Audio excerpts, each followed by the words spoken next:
So we will have Ceren Okay. presenting shortly, like 15 minutes, and then we will have a discussion maybe, and then Nükhet Hoca will present the third paper she has, and then we will have the discussion again. Okay. The plans have changed a little bit.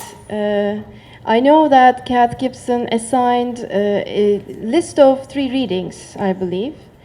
And we can as well discuss those after my presentation. I tried to quickly read them yesterday, so we might do that. I mean, this is a little bit difficult because it's hard to represent Kath Gibson and to kind of also live up to her presentation. And it would be difficult to just perhaps present what we've been doing very recently, because it's very recent, because in the last year I actively started working with Kath Gibson. I'm originally a student of Julie Graham, the other part of Gibson Graham. But I have been in the community economies collective for the last perhaps 10 years or so. And this is a collective that goes back 20 years. But the project itself has a history of 30 years or so. And it was interesting history to actually retell that the history of the group itself, but I'm not going to do that. What I'm going to do, I'm going to kind of point to some of the key ideas and perhaps strategies that are produced within this group. And then we can discuss the rest in the question-answer period. So perhaps one thing about the Community Economies Collective is it's a number of scholars coming from different places in the world, and they're mostly, almost exclusively, working with communities in specific localities. So there are groups working in Australia, in Asia, in Middle East, in Northern America, now I think South America. So there are various scholars that are affiliated with this collective. And the main objective is to reimagine our relations to economy, to reimagine the economy, and to do that, to be able to create possibilities for organizing collectively our economic relations. And one of the starting points of the group was to actually start rendering visible and intelligible and communicable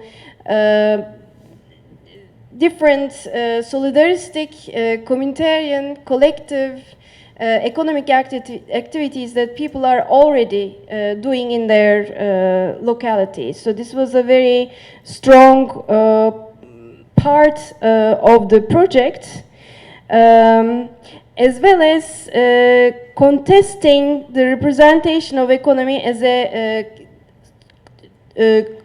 exclusively capitalist economy, or imagining the economy as a structural force or as a structural power that cannot be changed, to kind of shift or displace this representation. So one of the key ideas of doing this was an inspiration that Gibson Graham had from feminist critique, specifically the feminist critique of patriarchy. That's I think that was a very strong component of their first book, and also became a very integral part of the research project. And this feminist critique, which they talk about in the 1986 book, The End of Capitalism as We Knew It, is the feminist critique of patriarchy that they borrow. And this borrowing is an epistemic gesture. It's a methodological gesture. What they argued there was just like feminism provided a critique of phallocentrism, and by phallocentrism they meant valuing women only in relation to, as supplement, as complement, as an addition, as something inferior to man. So not having an autonomous space to think about women untethered to the identity of man. So according to them, feminist critique displaced this asymmetric binary, and the inspiration that they got from this was their own critique of, this time, capitalocentrism. Because according to capitalocentric representations of economy, they argued that all non-capitalist practices, transactions, exchange, laboring, enterprise, financial organization, were conceived, again, in relation to either as supplements or complements or inferior and ephemeral to the capitalist economy. So this was a very, I think, important idea that from the perspective of capitalocentrism, non-capitalism, what non-capitalism can mean even is not questioned, and a language for thinking about non-capitalism is inhibited, and one cannot really study the autonomous and independent or unique characteristics of these non-capitalist practices. But one cannot perhaps, you know, we can go one step further. One cannot perhaps even study capitalism because it's always already also conceived as some, you know, structural power. So how that got reproduced is also is not paid attention.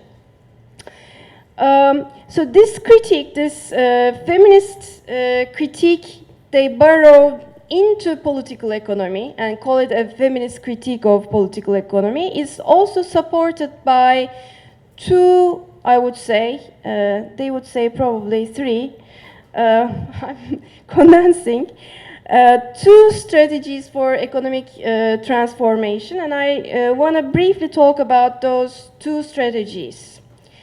The first one was to actually develop a language for cataloging, mapping, understanding, analyzing diversity. So what are our resources, what are our tools, and what is the language that we need to produce to be able to actually talk about, let's say, diversity or heterogeneity of the economic field, and also to develop, you know, how to develop a conduct towards this diversity. So a strategy about language politics, but also a politics of conducting oneself in this field of diversity. So this was, or this is the perhaps the first dimension that is to support this feminist critique of political economy, and it of course recognizes the performative importance of language in helping to name and also enact realities. And so one technology that is produced towards this end is the diverse economies framing, and this is the framing that you're seeing projected. And this framing is has a long history. It's produced through a reiterative process. So it's produced both drawing from various theoretical sources that the group has discussed over the years since 1982, I believe. And also, it's a language, or the kind of categories of this diversity is also formed within the research collectives that the collective economies members work inside. So it's coming from the field, but it's also coming from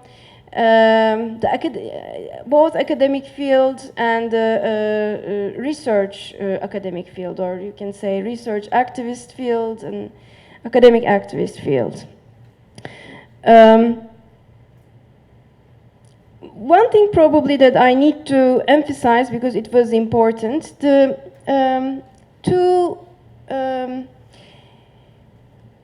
the two columns, the enterprise column was actually,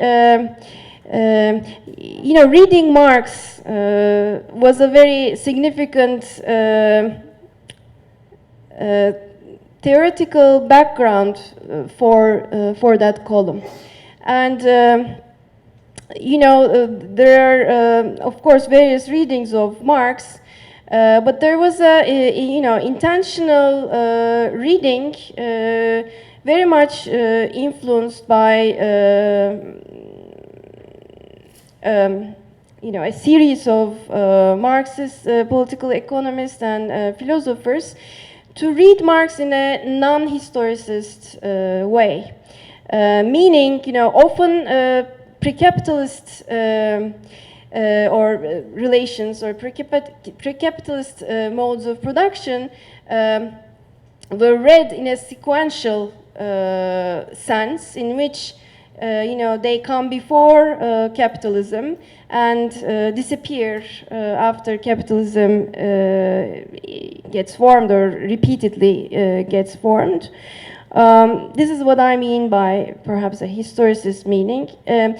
Related to this reading is also the reading that Marx actually found the categories of class, reading or studying capitalism, and then applying those categories backwards into history, into the pre-capital prehistory of capital.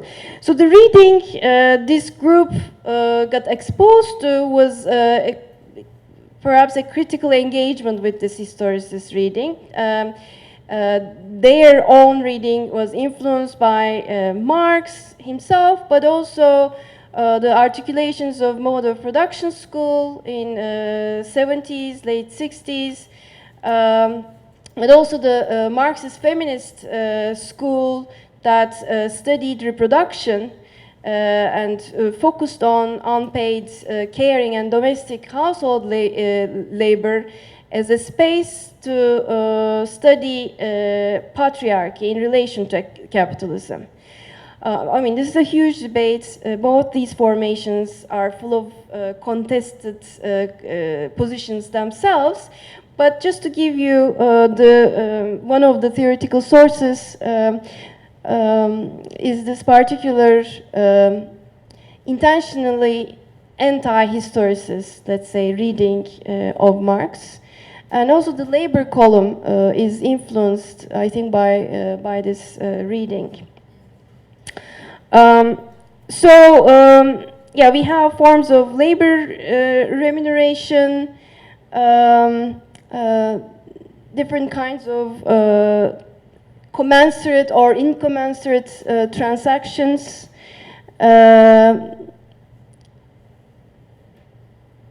property forms, enterprise forms, and financial forms.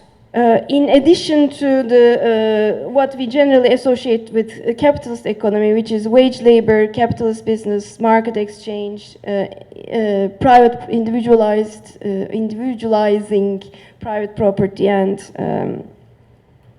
speculative mainstream finance.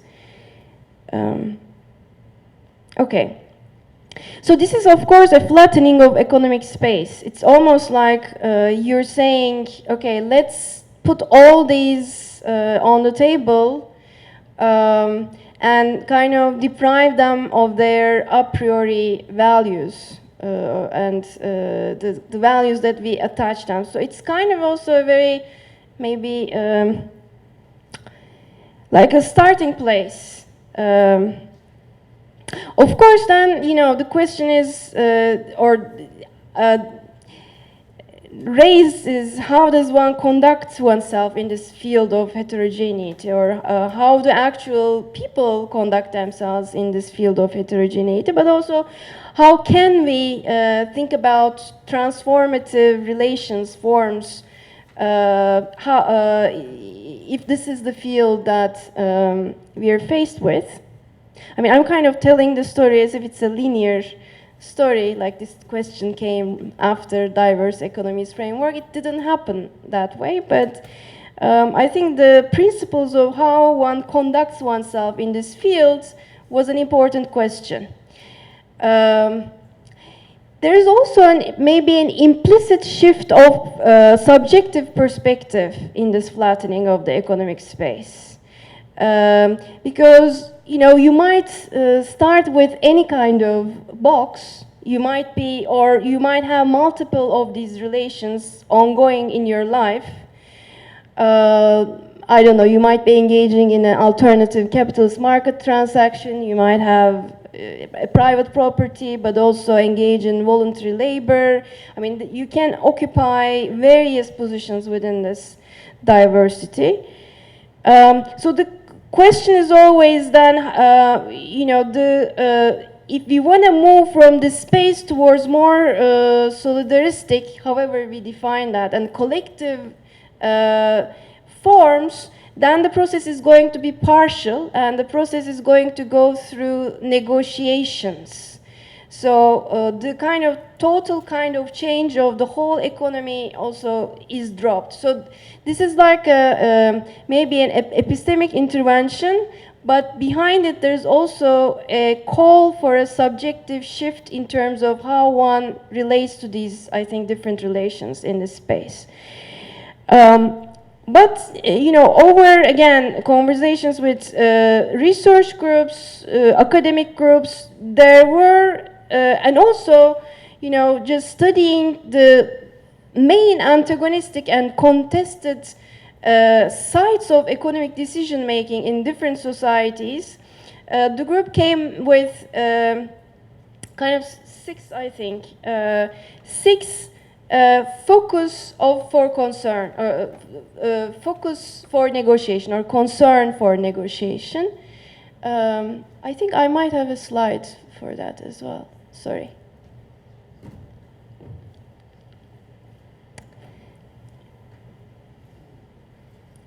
Yes. So these were the. These were posed as questions for kind of talking, and especially in the local research groups, in the focus groups, these questions, I think, were and the diverse economies mapping were the starting points for conversation. So these six areas, the areas of needs, so negotiating over politicizing needs, politicizing and negotiating over surplus in enterprises and in, I don't know, households, in neighborhood assemblies. Third one was negotiating encounter with others, which is, of course, a border problem.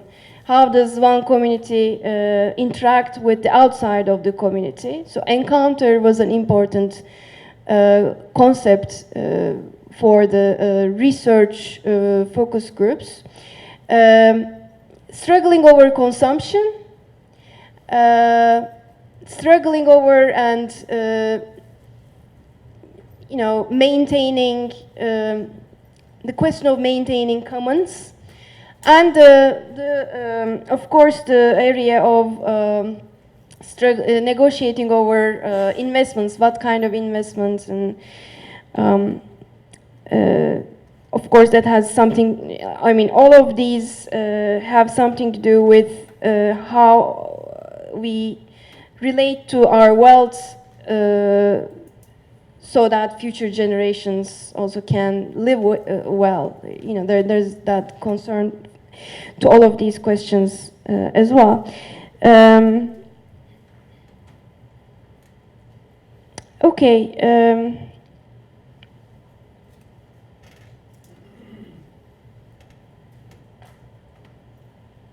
So these, I guess these questions kind of allowed us to continue to recognize economic diversity, but at the same time shifted from the neutral position of the diverse economies framework towards a more political space of what can be built in terms of community economies.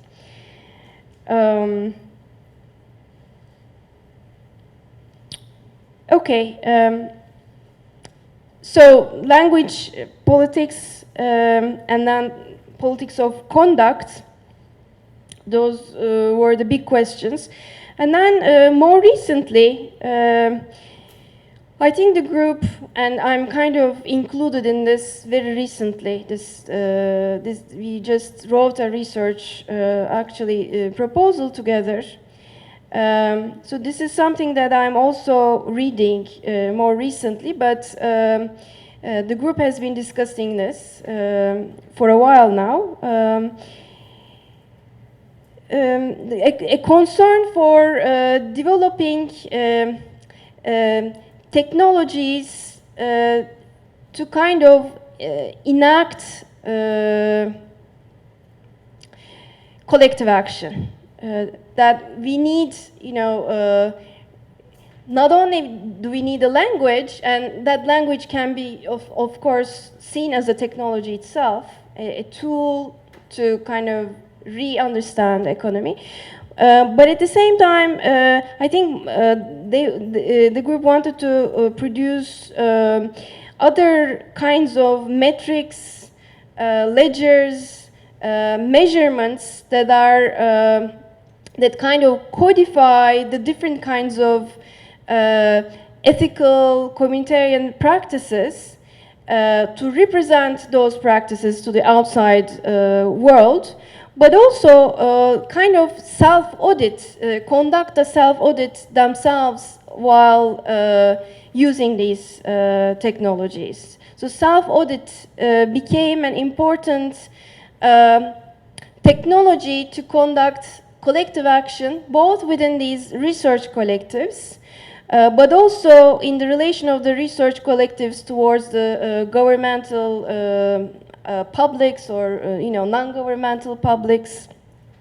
So the problem of how to measure, how to indicate, what kind of indicators to use to codify the different kinds of practices. And I wish Kat were here, because her more recent work is about these metrics. But one metric that that I thought might be useful to look at is this technology of people's account, a kind of a self-account. I think this is from a cooperative.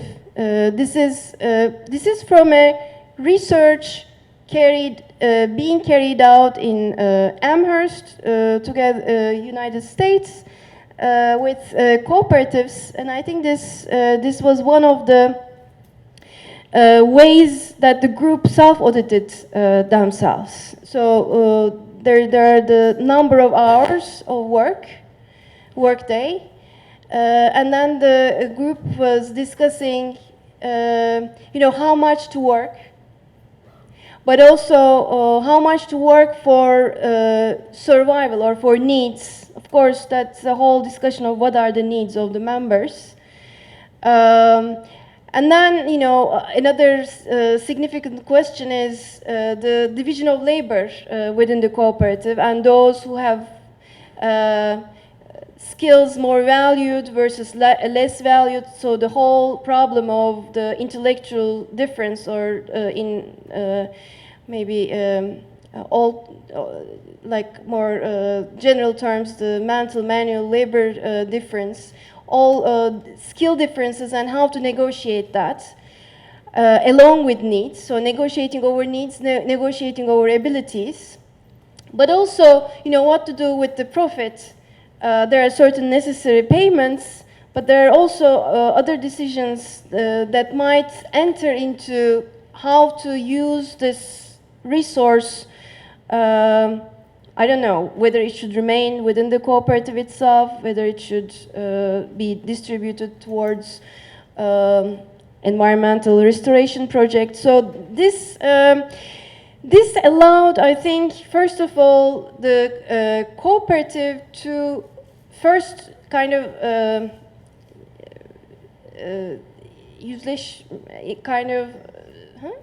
face its economic activities and its economic interdependency. So it's a tool, it's a technology to kind of place yourself in relation to different economic interdependencies.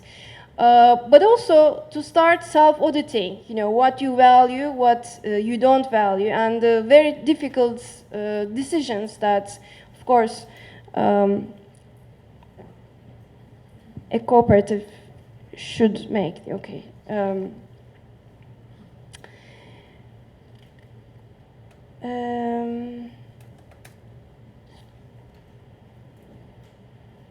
And yeah, I have 3 minutes, but perhaps I should stop. One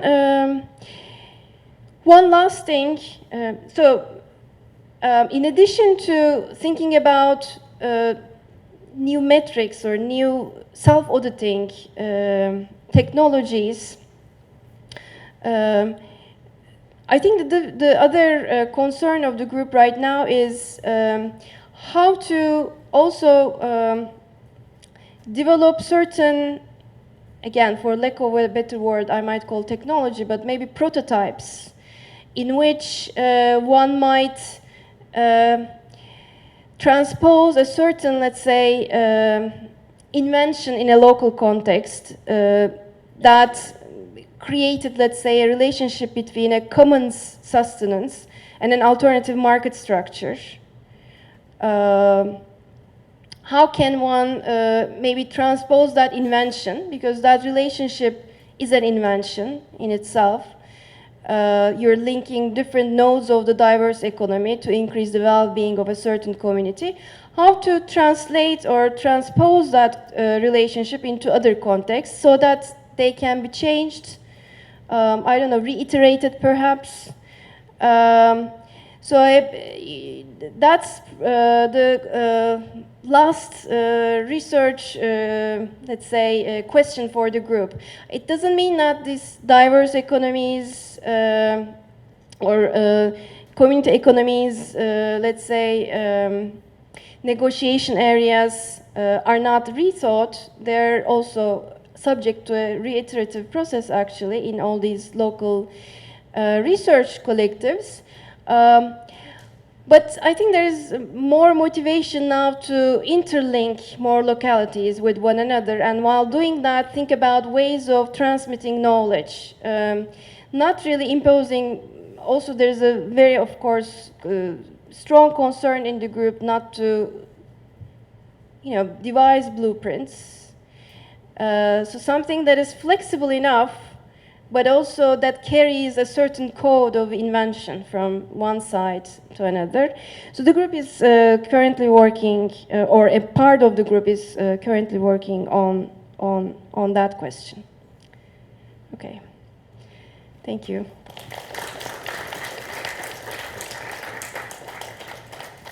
We have now about 15 minutes for question and answers.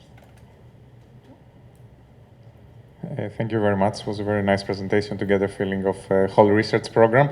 I wanted to ask, the analysis seems to me, there is the part of the action research and then there is the part of the analysis, which seems to me to be static in the sense that you're trying, static. So it's like describe what exists, no?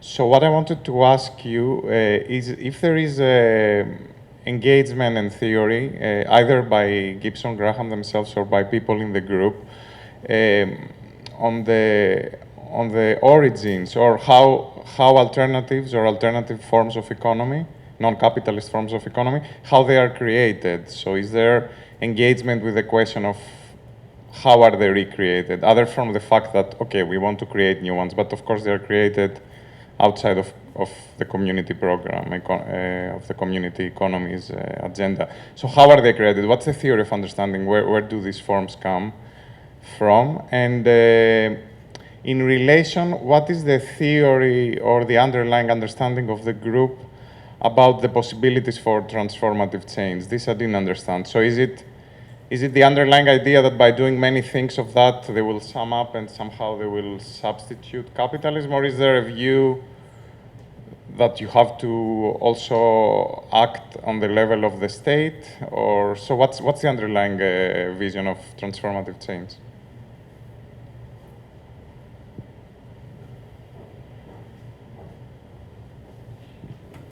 Hi, Marcel from Lund University, and I want to thank you also for a really good presentation, bringing together all the threads of your research group.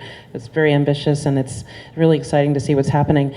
Sort of leading off of the comment that Yorgos had just now in terms of an underlying theory for transformation, I was wondering if it was your use of the word node sort of made me wonder if you were looking at transition theory, if this is part of one of the underlying frameworks that the group is using to conceptualize the movement of innovations from one space to another, a node niche relationship, and political ecology. It's a bit problematic on the whole, but I was wondering if that was a part of the looking for innovative threads is using transition theory.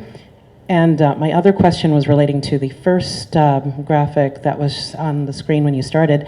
I was looking at the categories, and I have to admit I was a little bit worried because there wasn't, I was looking for sort of dialectical relationships to see if there was some kind of contrast between the different categories, and it seemed a lot more scattered.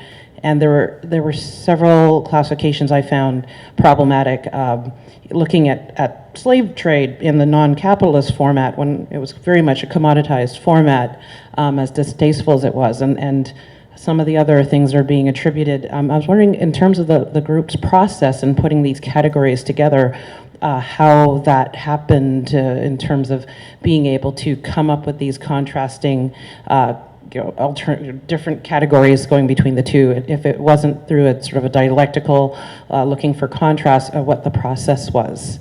So thank you. There is one more question there.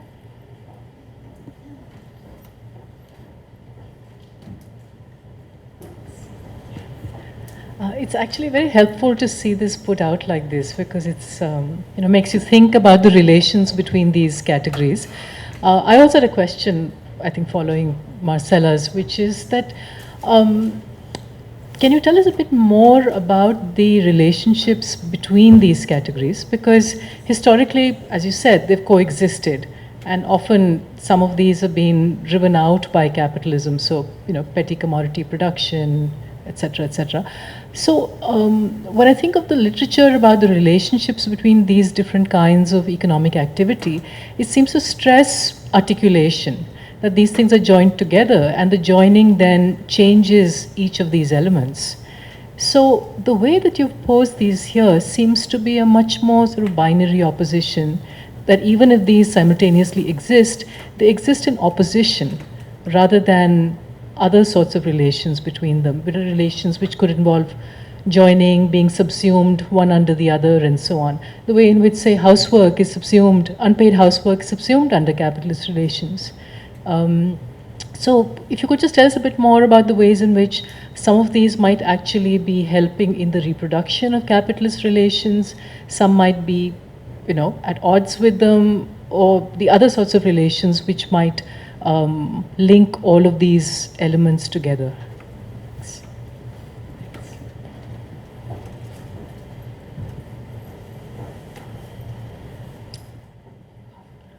Okay. underlying theories, if I'm not wrong, right? There are so many theories that the group has drawn from over the years. I think a critique of modernist readings of Marx was a very strong component in the beginning when the group first formed in early 80s. But over the years, as I mentioned, various feminist critiques of patriarchy, geography and anthropology, actually, in terms of the different, giving possibilities for naming relations that are not falling under capitalism or capitalist markets. I mean, those were very significant sources. More recently, I think a part of the group is turning towards or adopting some ideas from Bruno Latour's research collective, especially in terms of how they conceive technology as both composing of subject and object relations and as a necessary relation to enact transformation. But there's also, a part of the group that's much more engaged with a more, let's say, maybe psychoanalytical ideas of subjective change. So it's really, and the group is itself divided, and there are, of course, tensions, some of them productive, some of them take long time to work over, and we try to kind of make those meetings possible in addition to the research sides so that we can actually talk about how we are rethinking transformation and which sources we are drawing from. But what I might say is, I think in recent part of the, or in the recent history, there's a turn towards the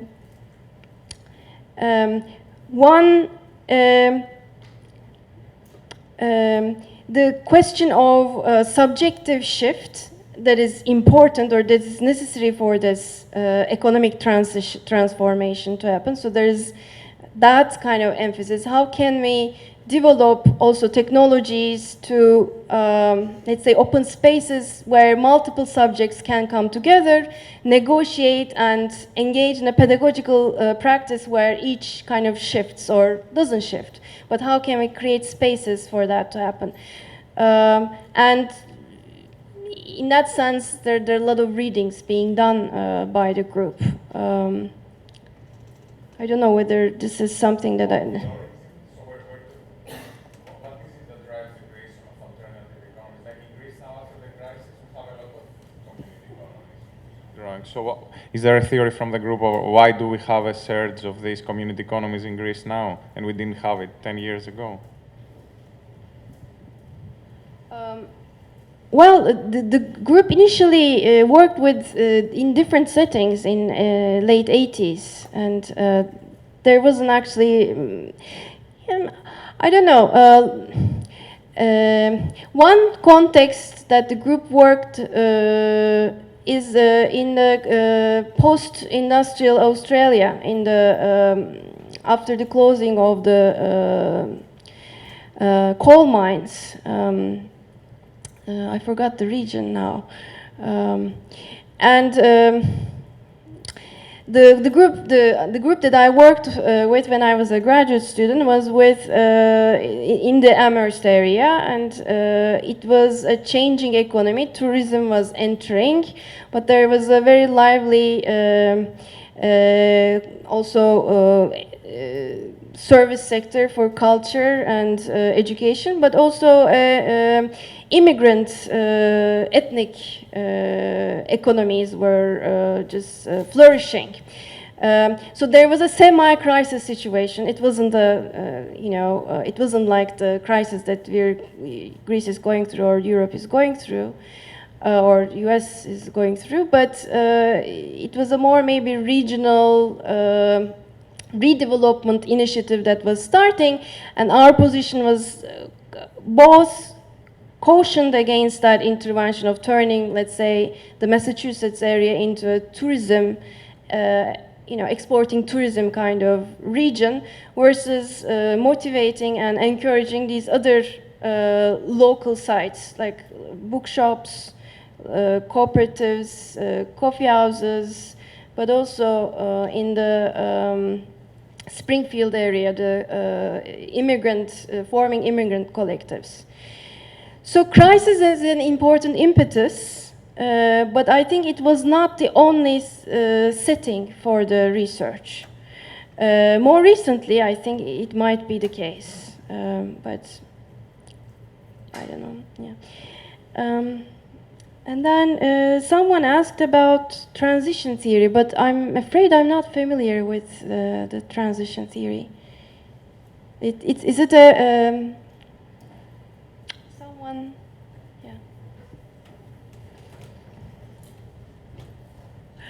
Yeah. Hey, yeah, I wouldn't say I'm an expert on transition theory, although I do critique it.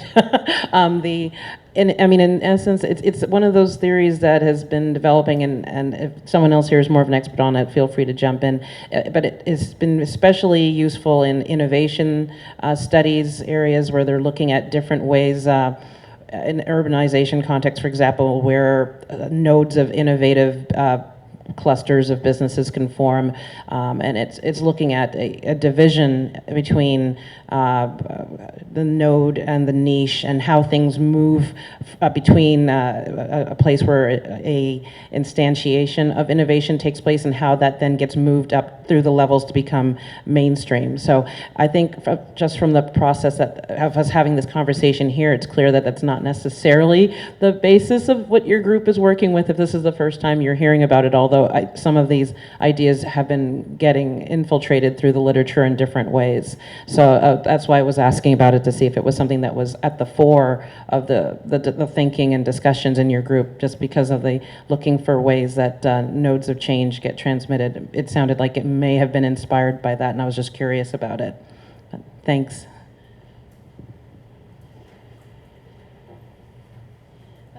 Thank you for the explanation. I'm afraid I'm not familiar with it, but it might as well be that some other, this is becoming also, a very huge group that I'm talking about, and there are all kinds of difficulties of, some problems to do with representation and the kind of work we're doing, how to kind of coordinate that work. Might as well be some other members might be working, but I'm not familiar with it. And in the discussions that I was present, I also was not, I think, exposed to that theory.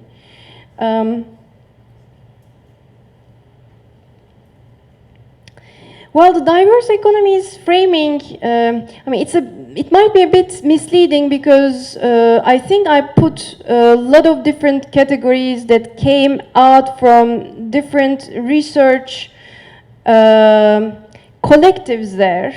So it's kind of an amalgamation of, so not all entries, are there in each collective, because the question is,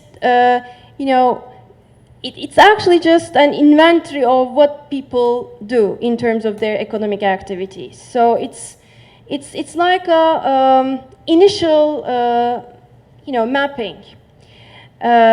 We especially want to stray away from putting any moral judgment to any of the categories. So you might be engaging in these activities. This might be your starting point.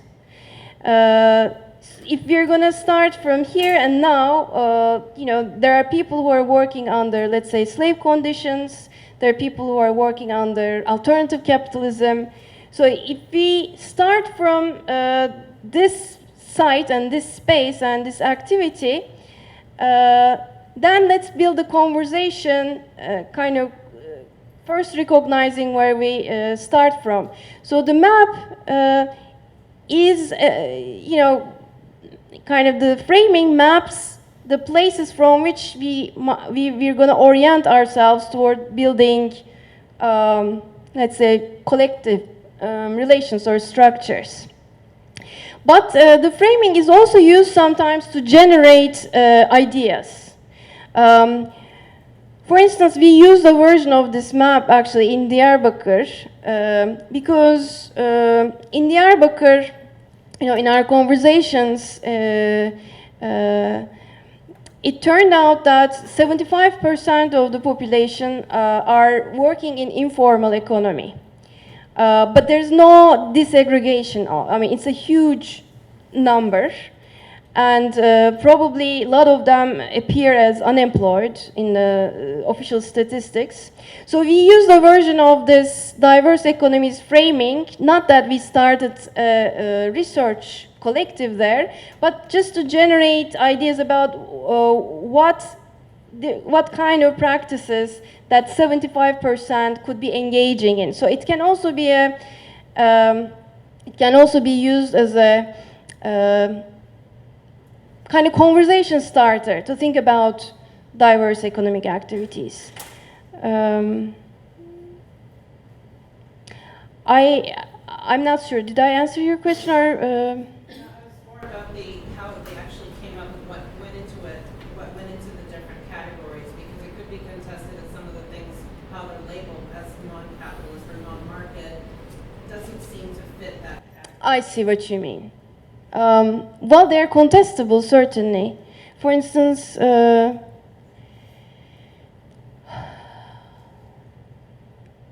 why I brought up slave trade as an example, because that is very much a capitalist invention that commoditized. That was an enclosure of land and people, and so having that in a non-capitalist enterprise category just jumped out at me immediately. It just didn't make sense next to worker cooperative, for example.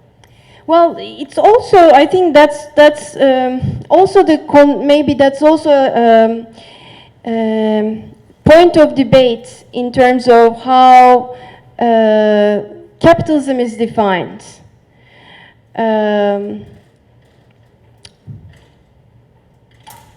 There is a very particular way of defining class in the group, and again, that also kind of was open to debate within the group as well, but also open to debate with audiences, which is based on the forms of production, appropriation, and distribution of surplus labor, rather than prioritizing market or commodity exchange per se. The definition of class was specifically geared towards emphasizing the forms of surplus labor organization. So in that sense, one might engage in a cooperative selling their products to a market exchange, and we might categorize that cooperative if the labor is collectively produced, appropriated, and distributed as a non-capitalist enterprise engaging in a capitalist market transaction. So we also kind of disaggregate those kinds of units into these separate entities. So commodity per se was not the defining commodity production or production for market per se was not the defining characteristic of capitalism in the organization or in the production of this framing. Maybe I'm done, right? I think there was a question that I didn't answer. Maybe towards the end, if you could repeat. I'm very sorry, but I'm going. I just wanted to know whether in your framework there could be other relations between these entries rather than only relations of opposition. So whether the different elements of the alternative, non-market, the open access were actually connected to each other, and whether that fact of connection then changed the nature of these areas.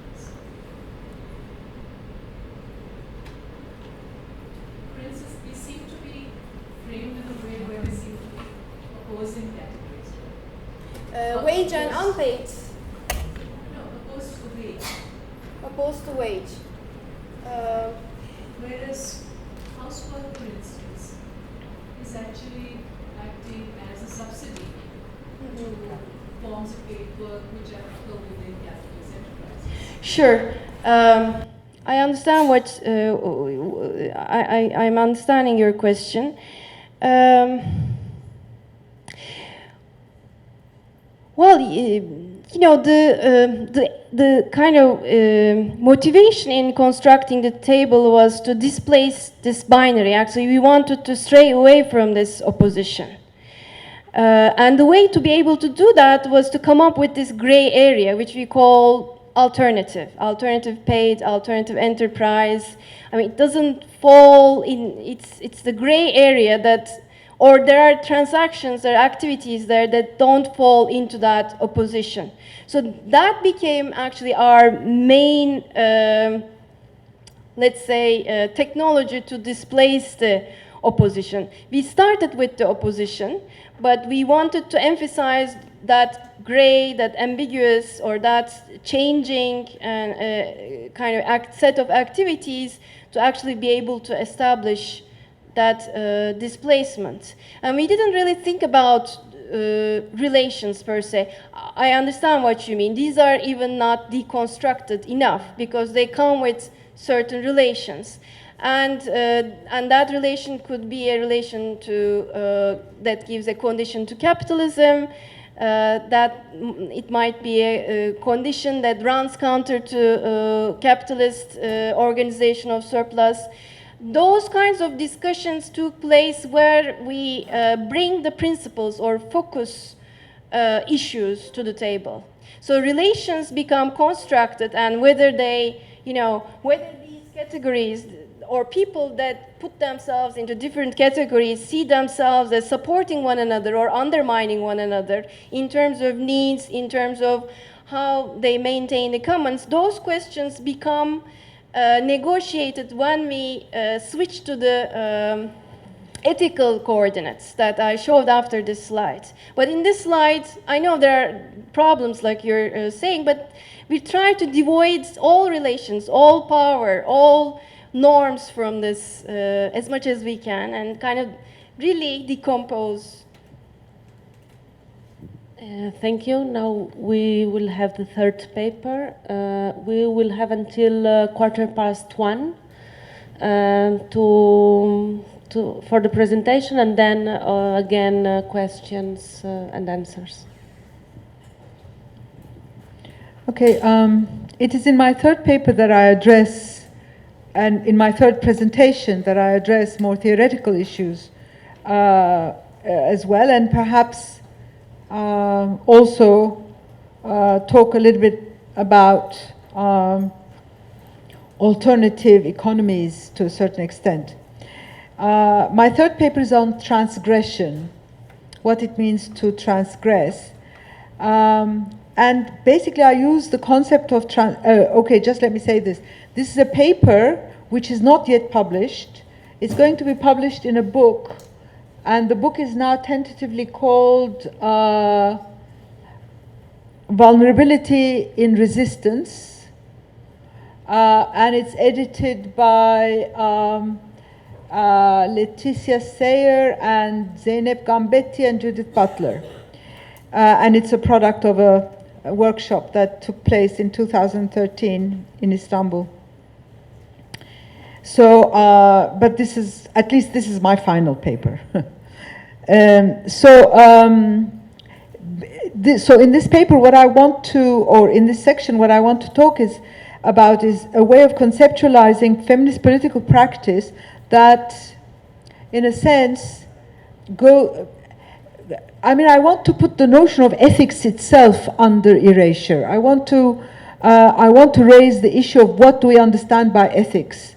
And I want to talk about being compelled to act in a certain way. I'm not talking about an ethical choice. I'm not talking about a kind of an ethical sort of position, but I'm talking about being compelled in a way to act that creates an alternative, that creates a different ethic, perhaps, in the end. And this notion of being compelled is something which I need to work on more. I find it very useful to think about this, sort of talking about relationships and actions and discourses under this general sign of being compelled. Okay. So I want to introduce the concept of transgression in relation to another concept which is not in the text that you have there, and that's the concept of alongside. So we can transgress something, or we can act alongside something, or we can act within something. So there are different ways. What I'm talking about are different ways of positioning yourself with regard to events, with regard to norms, with regard to, and I'd like to talk about the law. Okay. So, so my paper discusses what it means to have to be positioned against the law of the state. In other words, at least until a certain point, the Kurdish movement found it, or the Kurds themselves, I mean not the movement, found themselves positioned against the law of the state. But also, I want to talk about being positioned against the law of kinship. And I also want to talk about being positioned against the law of capital, if we can talk about such laws. So this is not necessarily a deliberate choice, but the result of one's place within a particular power structure. This morning, I mean, after I wrote this, I saw this guy who added himself to our Twitter account, to the Twitter account of Women Initiative for Peace. And his name is Mesut, which means happy. And then he says, underneath defining himself, he says, I'll say it in Turkish first, İktidar hayata hedef aldığında, hayat iktidara direniş olur. It's so Kurdish. When the sovereign targets life, living becomes a way of resisting the sovereign. So, I mean, this is such a general kind of atmosphere within which the Kurdish movement operates, that this is what I want to talk about, this is what I want to understand as a kind of being compelled, okay? On the one hand, the feminist position of women and peace is a deliberate taking place alongside the law of the state. So the paper talks about transgression, whereas the women in peace is a kind of more of an alongside the law of the state. So what we're doing is asking for the implementation of United Nations Decision 1325, which is to have more women involved in peace talks. Going ahead with our own fact-finding missions and engaging in talks with women parliamentarians and women combatants are all acts that neither transgress the law nor are positioned firmly within the law. Not asking for funds from NGOs, European or local, is a way to stop us from being compromised by being associated with bad Europeans, especially in this climate of sort of nationalist kind of reaction, but also it's also a way of keeping our independence and our effort to make our statements the product of our own thinking. And even taking the Kurdish movement and the Turkish parliament as the two sides of a conflict is an act which verges on transgression. Using examples from other parts of the world where states negotiate with non-state combatants or guerrilla movements, we try to keep open a space from which we can talk legitimately about two sides.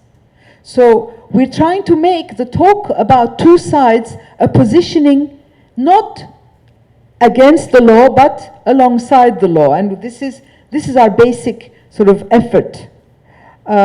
In other words, the Women in Peace, Women Initiative for Peace itself is a balance between, or tries to strike a balance between transgressing the law and being alongside the law.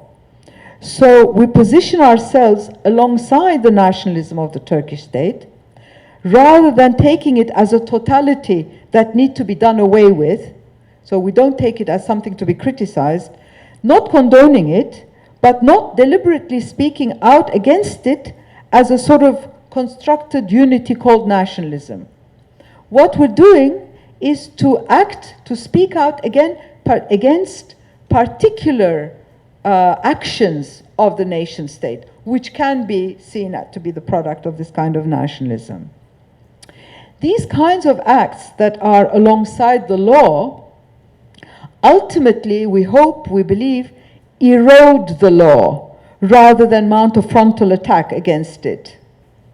So this kind of erosion, there's a whole literature in anthropology from James Scott onwards on informal, I mean, Ceren also mentioned it in the economics as well, in development economics, informal sector, the black market, encroachment side. For example, Asif Bayat talks about quiet encroachment.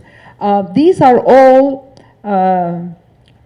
ways of making a living under conditions of being compelled to live in difficult conditions.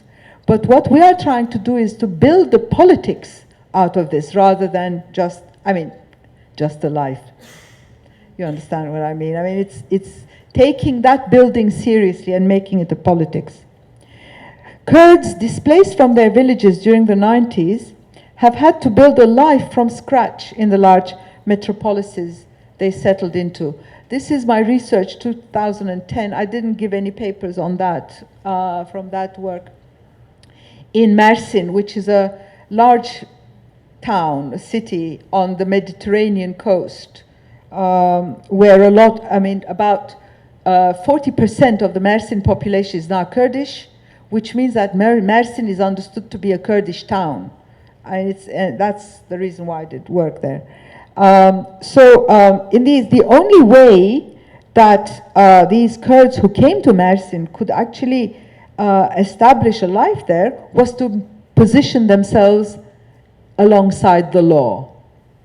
This positioning placed them in the middle of heterogeneous practices regarding many aspects of life. So we're not just talking about the economy here. And I want to take my examples from a wide array of aspects of life. Telling stories, for example, of a bygone way of life in the name of constructing Kurdishness for the young people in urban ghettos who have never seen that life, for example. Or shops extending purchases on credit with such long-term returns that they end up by being gifts.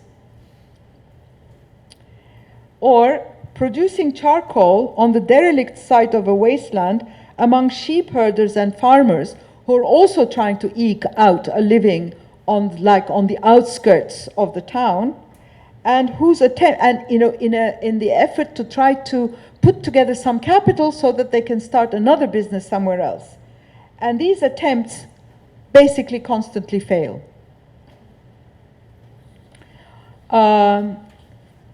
You also have people looking after sheep and goats on the flat roofs of their houses in the village, in the city. You have this kind of these different lives intertwined and living together, keeping kin relations intact as a way of coping with poverty and uncertainty, while at the same time belonging to a political movement that foregrounds women's liberation as its own guarantee of success, and therefore is against the male domination in kinship relations. Okay? And other practices, so we're talking about other practices of life that in the end are made up of a diversity of practices that all attempt to keep life intact.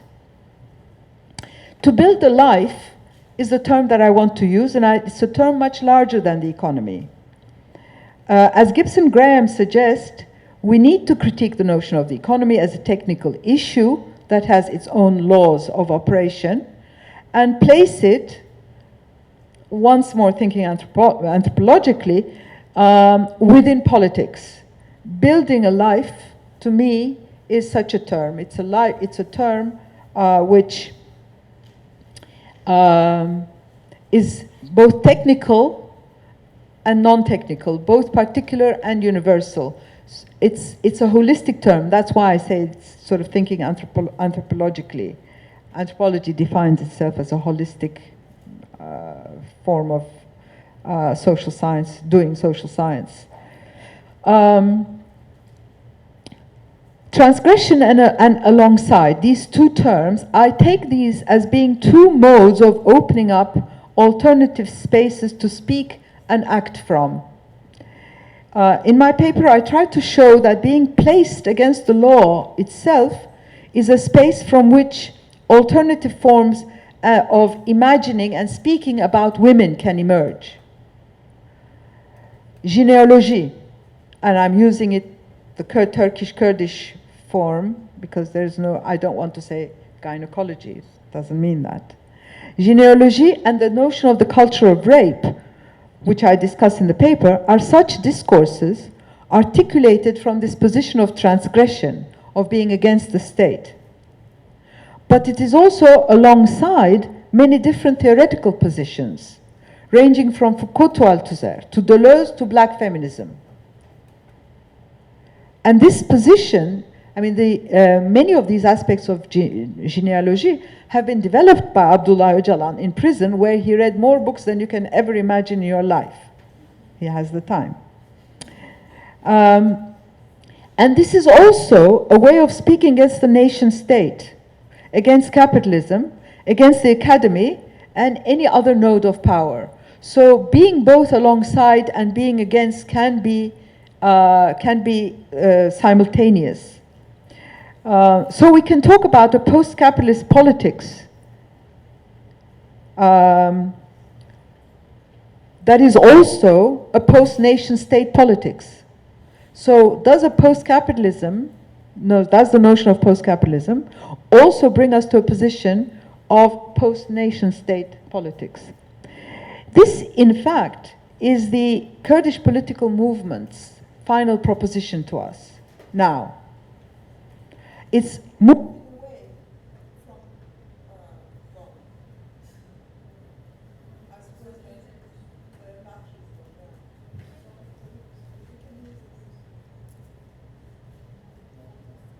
I don't need 5 more minutes.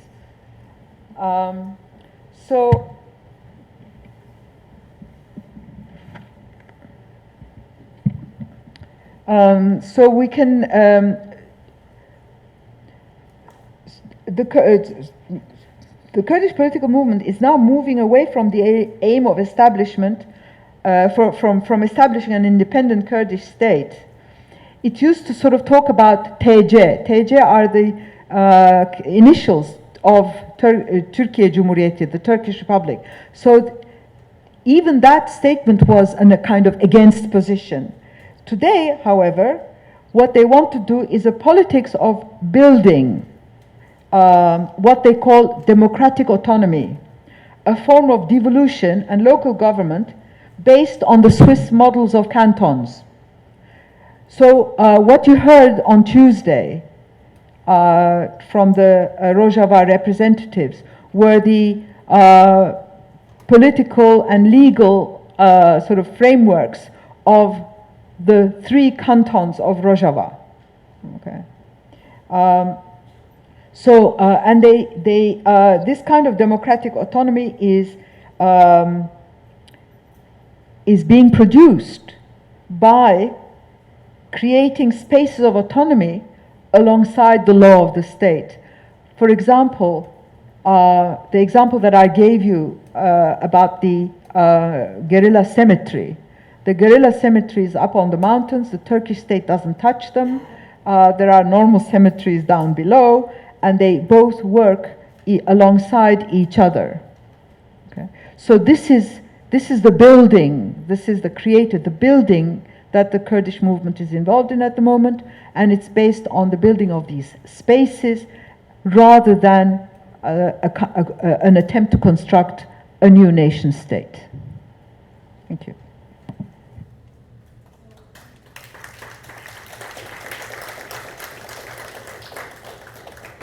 Now we have have around 25 minutes. Ceren was proposing to give a short answer to this before we have the... Yes, we set it in quarter past 1. If you can keep it short so that we have time to make the question and answers, but you will have to come here because we don't have the mics.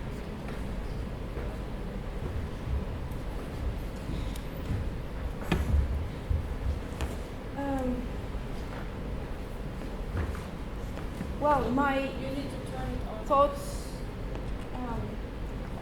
my thoughts right now. It worked. Yeah.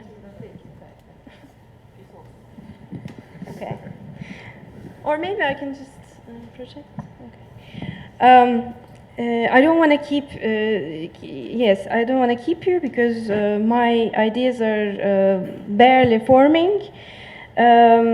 I'm very interested in this idea of the connectedness of these two relations to law, being alongside and transgressing the law, like having both those moments together in the Kurdish movement, and what that implies.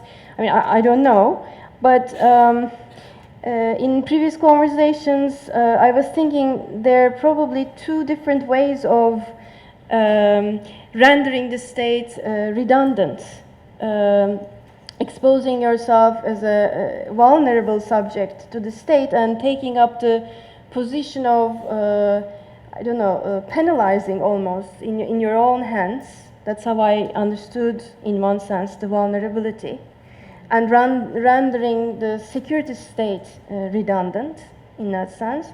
And versus setting up your own self-defense units. I mean, that's also rendering the security state redundant, but seems like two different ways.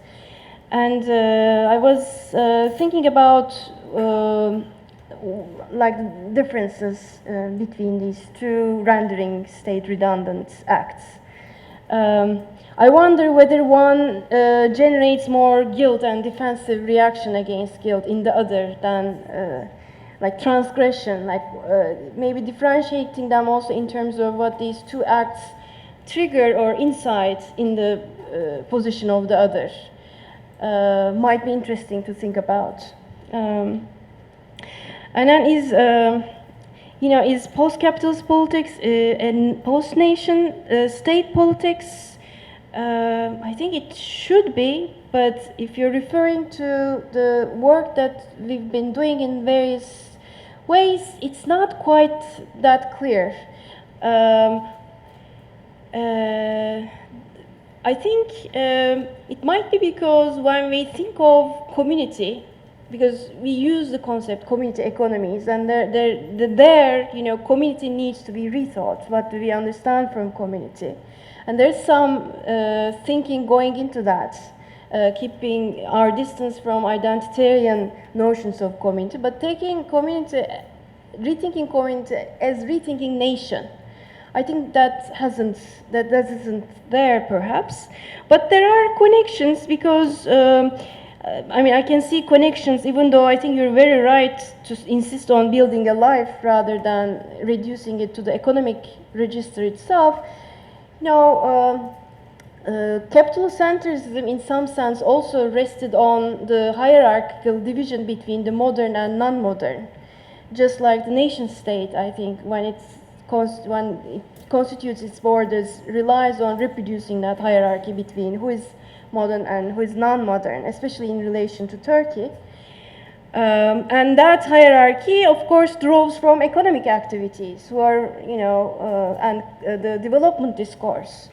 So there are, I think, constitutive moments of the nation and the, or capitalist, nation, the capital and the nation side. But I think we haven't considered probably the post-nation as a concept in our collective as rigorously as we considered community. Yeah. Thank you.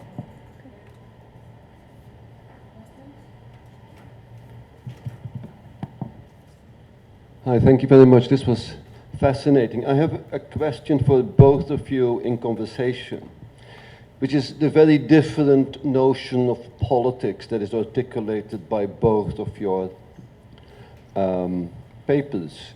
The last one argued, and I fully agree with that, how the political as a transformative configuration is predicated upon the production, the making of a place or space for acting and speaking outside and alongside the state. So it articulates with, but is outside of it. It operates subtracted from the state. And is inserted within a vision, an imaginary, a fantasy that is both post-national and post-capitalist. And I very much agree with that understanding of what the political is. But that sits a bit oddly with the other notion of the political that emerged out of the Gibson-Graham analysis, where, strangely enough, it seems to me, while the economic is here seen as a heterogeneous assemblage of all sorts of socio-economic practices that articulate in a variety of ways with each other, but then in your second slide that followed from this one, you argued that the political as a space for contestation, negotiation, etc., emerges out of this heterogeneity of economic practices. So it's a very economically reductionist notion of what the political is. It emerges out of this heterogeneous socio-economic practices. In the other perspectives, the economic doesn't figure at all. It's about the construction, the constitution of a space for speech and acting within a political imaginary. And I would like to have a conversation between both of you about these very radically different notions of what the political is, yet both invoking a feminist perspective to construct this radical genius notion of the political as a process of transformation of life. Thank you very much. Oh, this is loud.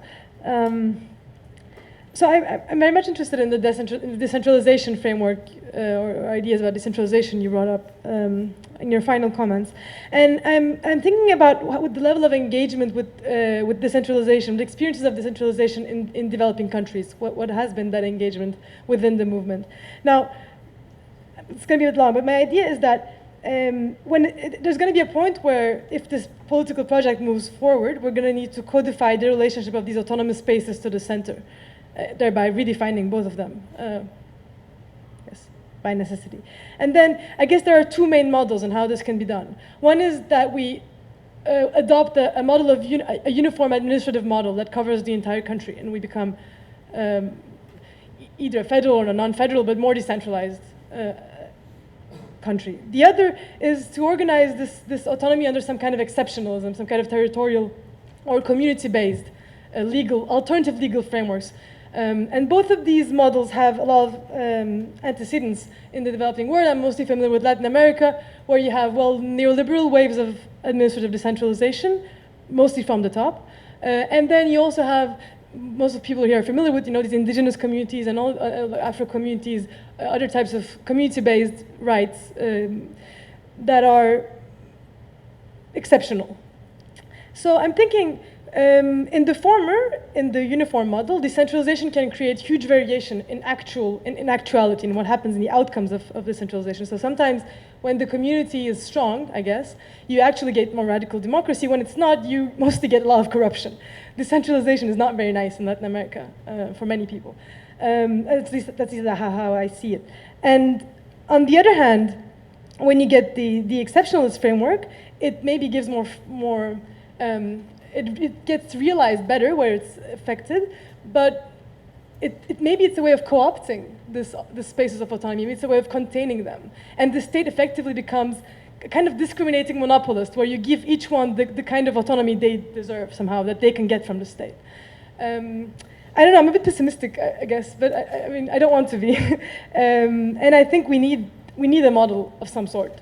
But I think we need to be kind of realistic about what we can achieve and kind of look towards the developing countries. Well, Switzerland, I understand as a model is a good one, but there are some experiences of countries that may be more similar to ours that have been going through this. Anyway, I'm going to Okay, there is a last question over there, and then we leave 15 minutes for you to answer.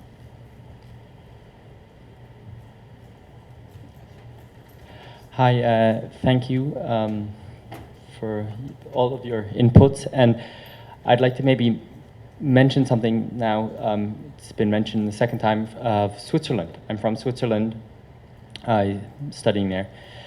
And it is mentioned numerous times in such contexts of decentralization, federalism, confederalism, etc. And I think it's highly problematic, considering that it's one of the most, I'd say, capitalist states in the world. 1/3 of all financial transactions in the world go through Switzerland. It's a tax haven. We have a race to the bottom between the cantons in taxes. We have crazy mailbox, mailbox companies of the mining projects that are talked about here. They're all located in, their headquarters are in Switzerland. It's very disgusting, to put it nicely.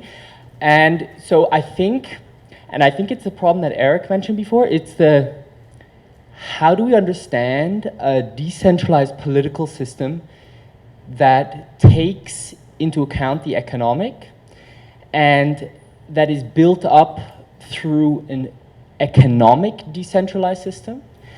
Because the decentralized nations, or whatever it is, whatever we call it, in a sense of purely political institutions, doesn't affect the economic positively in that sense, because it is based on similar property rights, monopolization, and accumulation. And it's a big question I have. I don't know, but how do you, especially in relation to finance that is movable, because a lot of these discussions are in relation to, natural resources. It's more a general question, but it's the link, it's a reaffirmation basically of the question that maybe Eric posed, if I understood his question properly. You have 15 minutes for both, so I think you could. Do you wanna start? I'm not quite sure how to respond. Well, maybe one thing about politics, different notions of politics. Well, my intention was not, it might have come across like that, but the intention in showing those two slides, one after another, was not to derive politics from heterogeneity itself. I mean, that rendering of heterogeneity calls for an effect, a kind of displacement effect, that there is no ground to the economy. That effect might happen, might not happen. Probably most of the time it doesn't happen, because we might as well see all those categories as parts of a capitalist economy, right? So now that displacement, is that politics? I'm not sure. I mean, it's a subjective shift of perspective. It might not be sustained, it might never happen, but there might be an opening, and that might be considered as a political moment, maybe. But then the other categories of politicizing the various focus or antagonistic areas, needs, surplus, all those questions are not necessarily drawn from the heterogeneous practices. I mean, some of them perhaps, some of those questions bear on the relations in those categories, but yeah, they're not drawn from them, but their politicization, let's say a debate over what the needs are of the community, I mean, that's a site for disagreement, and maybe that's a site for partial convincing, of course, power relations and all of that, and that's a site of politics, perhaps, if we define politics as airing of disagreement, as imposing power, all of those things. Yes, that's politics. But it's a politics that rests on the assumption of a partial transformation, or a transformation of kind of one by one, like things come, rather than a total transformation. So just wanted to clarify that.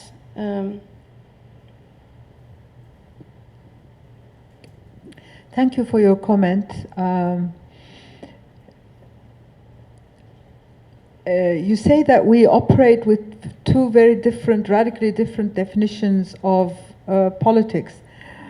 The interesting thing is that I really don't know, I mean, personally, I usually sort of work with a Foucauldian notion of politics, but what has happened to me personally during this kind of work is that that definition has undergone change. It has transformed.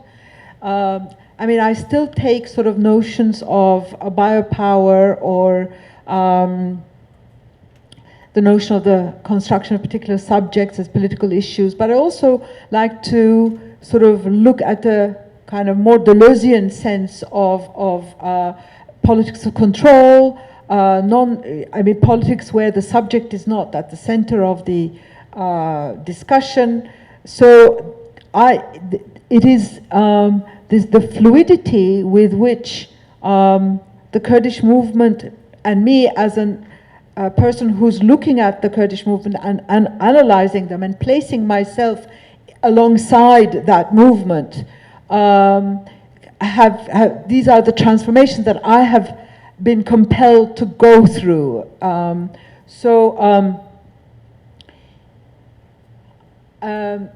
And this, in a sense, I mean, you say that there's no economics in my understanding of politics. What I want to do is, I mean, this is exactly it. The notion of life I take from Deleuze and Thousand Plateaus and all the rest of it. I mean, it is something which, and even the notion of alongside, the notion of my alongside is the way in which is a kind of understanding that is between structuralism and post-structuralism in the Deleuzian and Guattarian sense.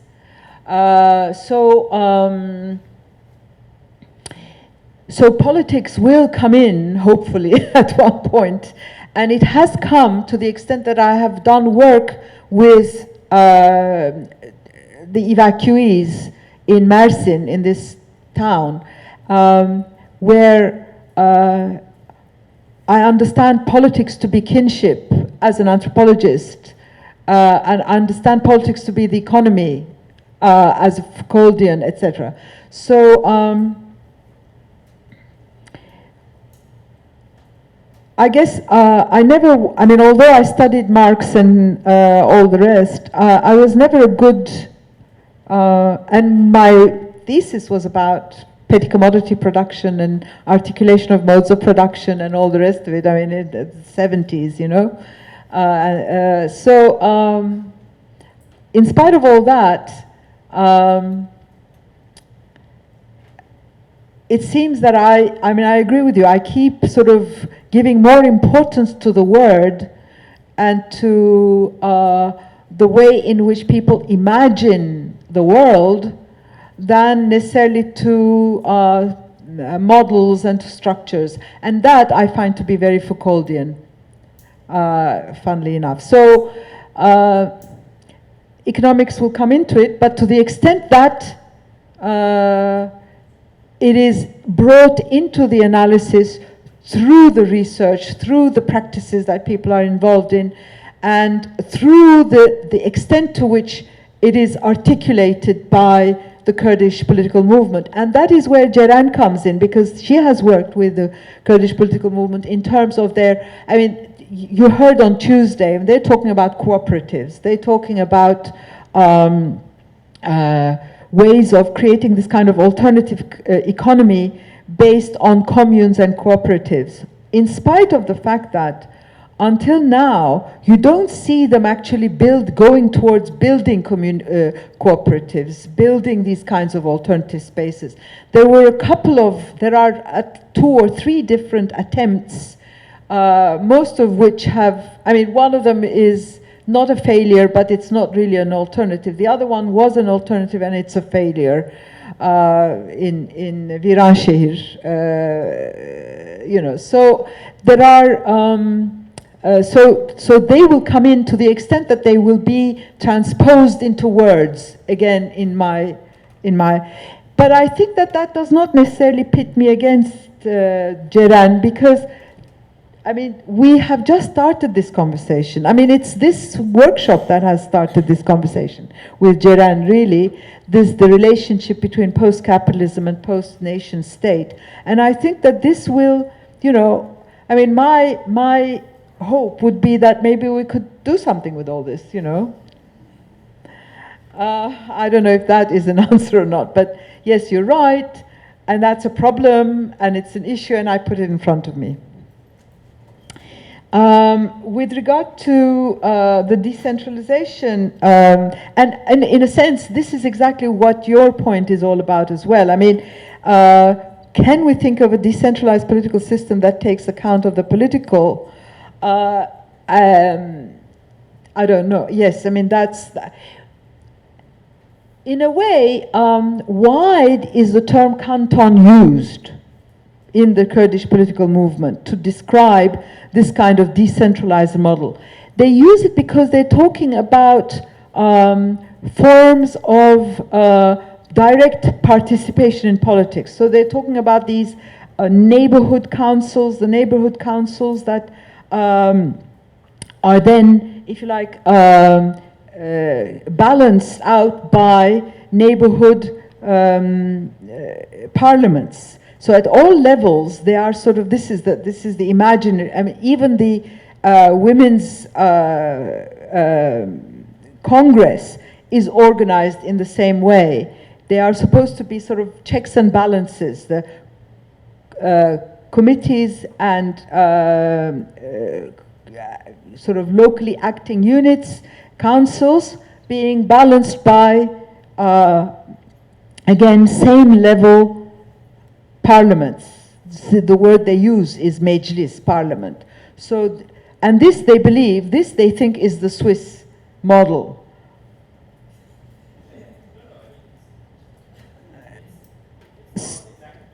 But yes. No. I do agree.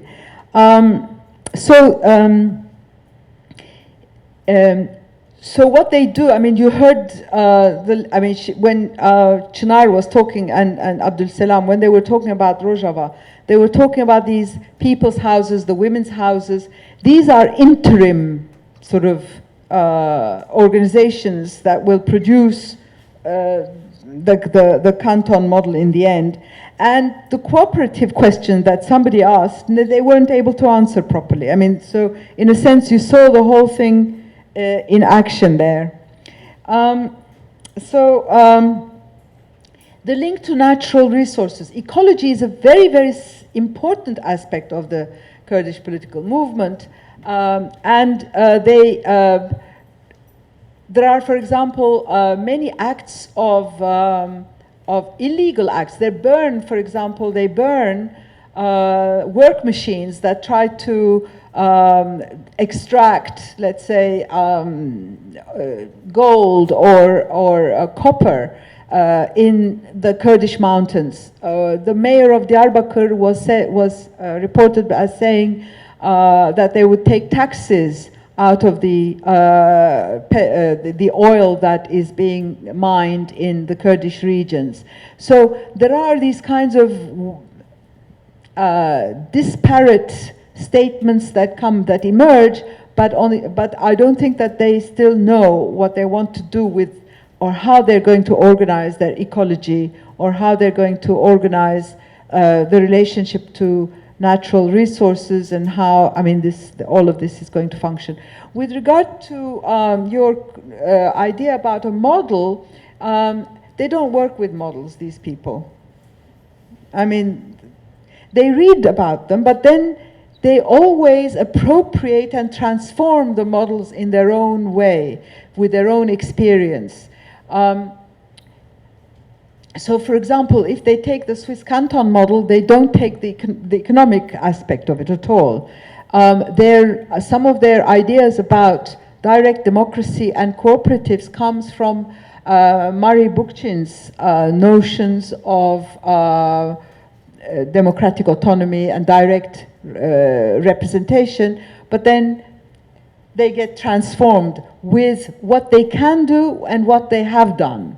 So they look at, I mean, it's very much a politics of possibility, the way, in the sense that Graham Gibson defines the term. They look at what they have and what they can do with what they have, and a short-term aim. So I don't think that models work in the same way for the Kurdish political movement that they have for other forms of politics. I didn't need to impose a model on it. What I meant to is, if you project the process forward, it's maybe my ignorance about the process itself, but what I meant, the question was, if you project the process forward, what kind of decentralization do you see being codified? As I said, they don't work with that. I mean, they cannot work with that.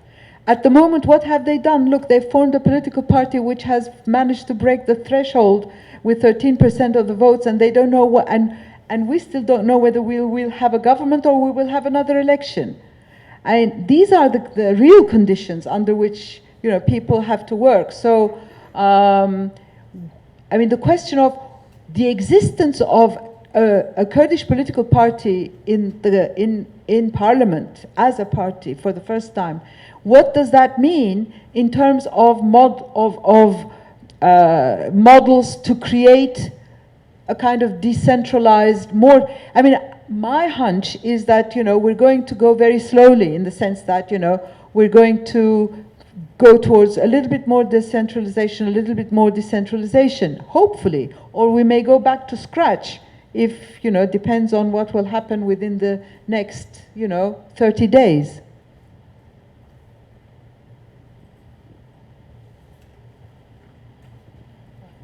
Thank you very much for this conversation. Yes.